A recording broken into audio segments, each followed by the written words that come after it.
Coming up, we are eating at Mythos on this week's episode of the DIS Unplugged Universal Edition.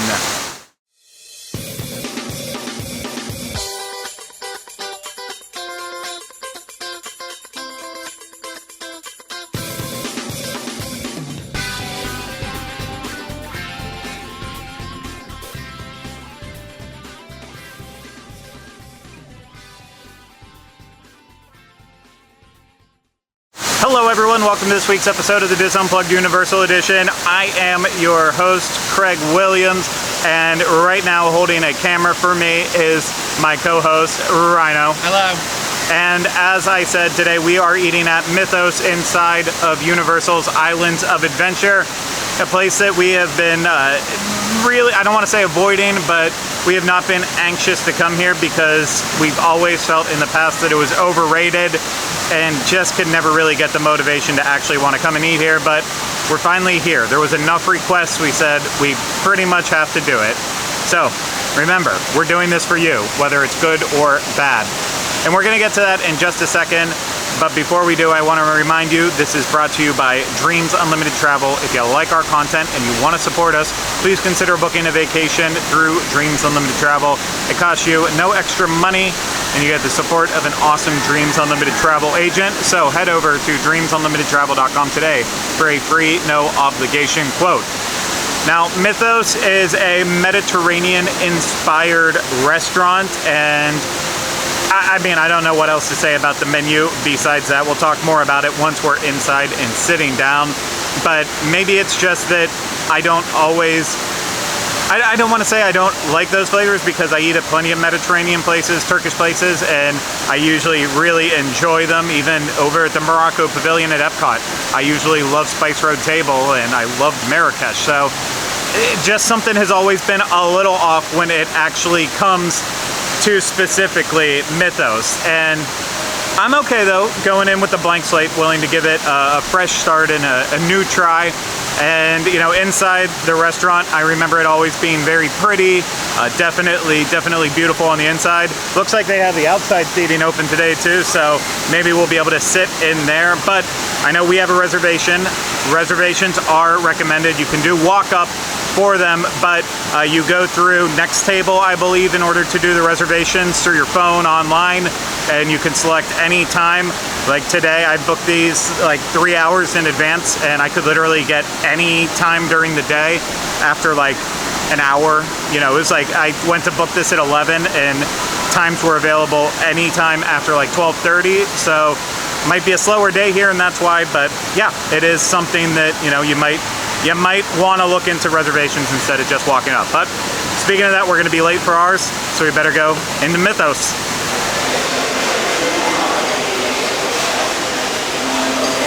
We are seated at our table inside Mythos, and it is extremely loud in here. It's a very high ceiling and it echoes a lot, but then to top it off, we are sitting right next to a water feature that is basically a fish that is just spitting out water non-stop. So if you can't hear me, I do apologize for that, but honestly, this is the real world experience of what it's like if you are sitting down and having a meal at Mythos.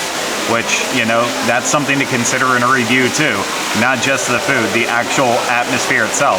It is beautiful inside. I always forget how pretty it is, but my God, it is absolutely loud. But we went ahead and ordered an appetizer to share because why not? We need to get a bigger breadth of the menu than just a couple of entrees. So ultimately, while there was a lot of good looking stuff on here, like lemon hummus, grilled octopus, calamari, grilled lamb meatballs, and yeah, that's kind of it. One sushi roll on there. We went though with the Spanakopita Dip.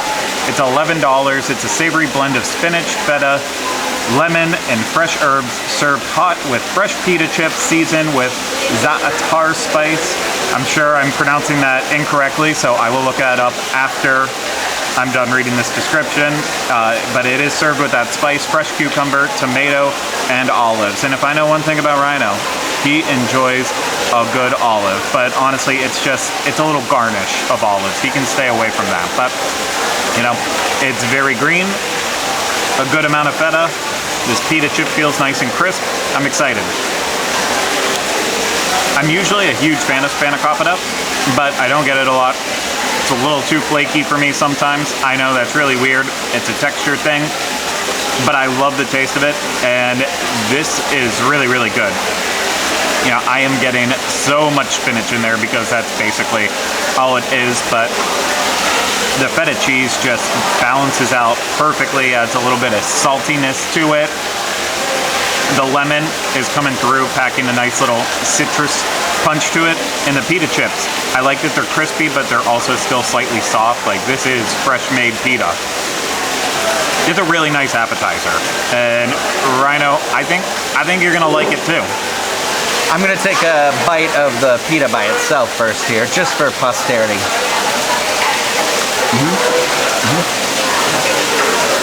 I concur with you on the pita.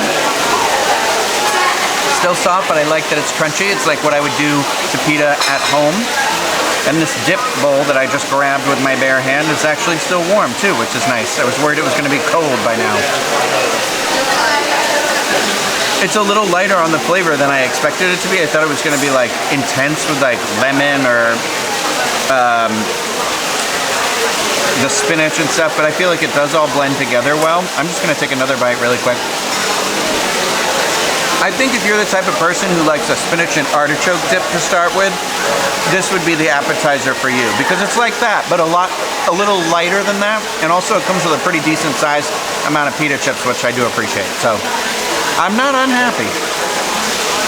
I mean, with the food. In life I am, but that's another story. Oop, I spit right into the food. Now it's mine. Our entrees are here, but before I get to what I actually ordered, I do want to mention one more thing about the Spanakopita Dip, and that is that I was sure we were going to not have, you know, we weren't going to have enough dip for the amount of pita that we got, but we ended up having actually a little bit of the dip left in the bowl and ran out of the pita. So I feel like it was a really nice balanced portion between your dippers and what's actually being dipped. That was the hardest, most complicated way of actually saying that. But let's move on to those entrees, like I said. My choice, it was very difficult because there was a bunch of things that I saw in here that sounded delicious. You know, beef medallions, that seemed kind of boring. Where was the other thing at it? The bone-in pork chop, I know that sounded boring too, but it had a blue cheese cranberry crust that I'm like, that could be good. Pad Thai, never bad. The signature lamb burger, but I've had that here before, can't get it again.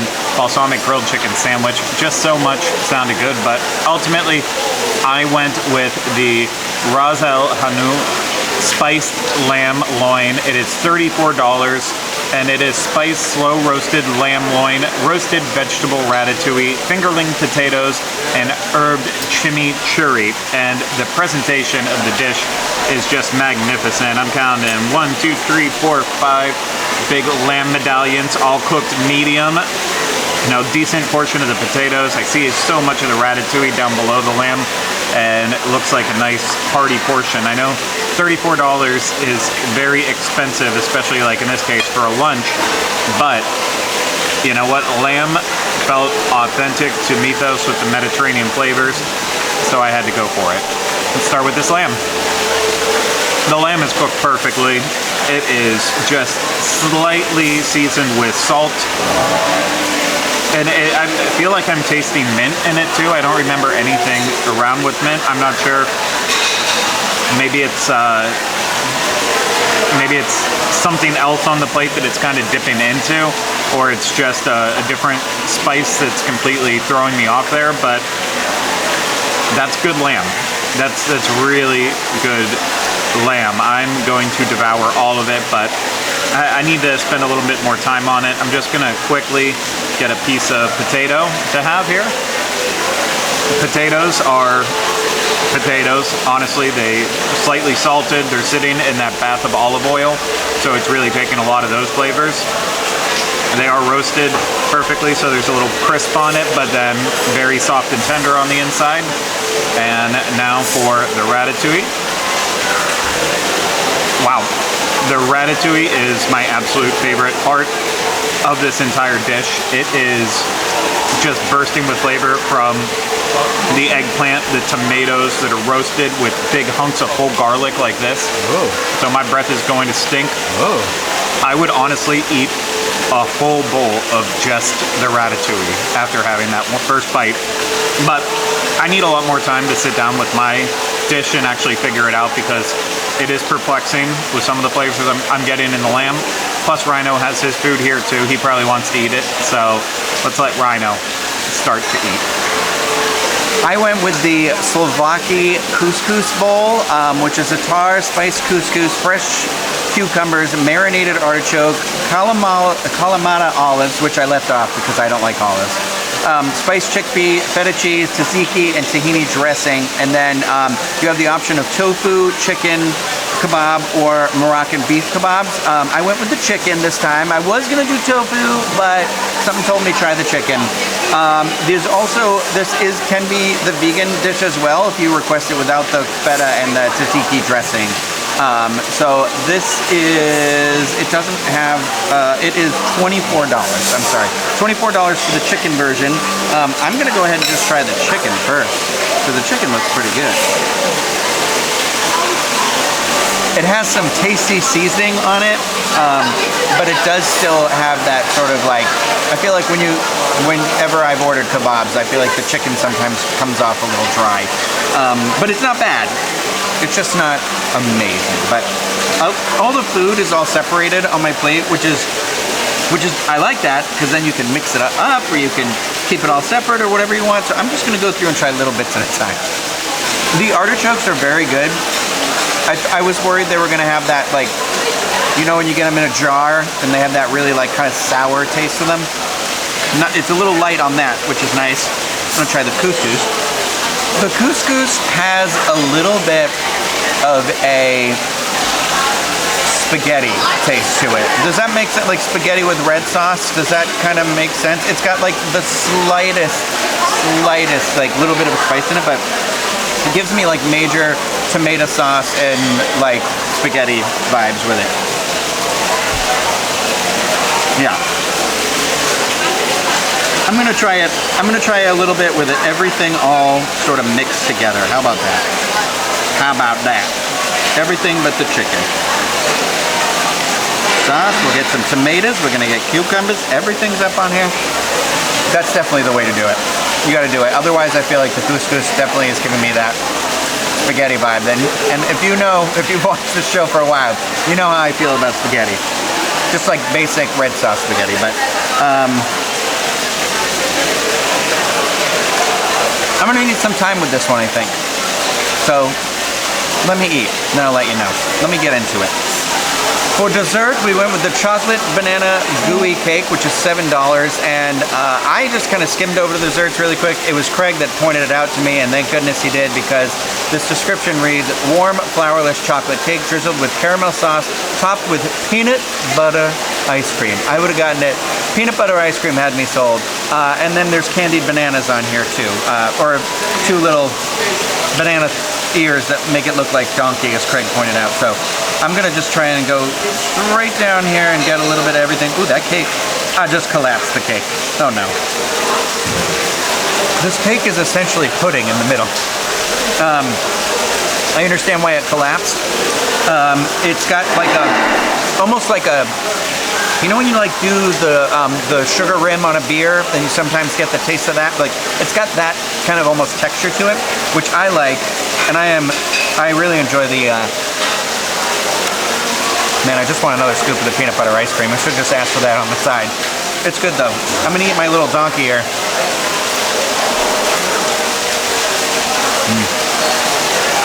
It's pretty good. I will say, the cake is definitely on the darker chocolate side of things. It's a little bit bitter in the middle, so be careful of that if you're somebody like me who prefers the milk to white chocolate. This one jumped out for me immediately, not because of the peanut butter ice cream. I knew I could sell Ryno on it because of the ice cream, but for me it's just warm, flourless chocolate cake. I don't love chocolate, I've made that very clear over the years, but I do love flourless chocolate cake. It's just usually so much more dense, and I don't know, something about it, like I like when it tastes like fudge or pudding in that way. So this got to me, and now it's getting into me. It's definitely not as dense as I would typically like in a flourless cake, but it is still really, really good. The fact that it's warm, it is just melting in your mouth. And I think a lot of the warmth is coming too from the warm caramel, which just adds that nice extra flavor to it. But now I need to get one with the peanut butter. Oh no, it's dripping. Once you add in that peanut butter ice cream, absolutely forget about it. This thing is just perfect. It is like, I mean, I don't want to go for straight away to like a Reese's cup, but yeah, it is kind of like it's giving you all those Reese's flavors. And we were told that they ran out of fresh bananas, so it didn't have the garnish of like 6 fresh bananas around it. I honestly don't think you would even need it. They could just serve it like this. The bananas are gonna get lost in between the chocolate, the peanut butter anyways, and the banana crisps are here, so you're technically not completely gone from the banana flavor. Oh, I love that. I'm really digging this dessert. Ryno, what'd you think?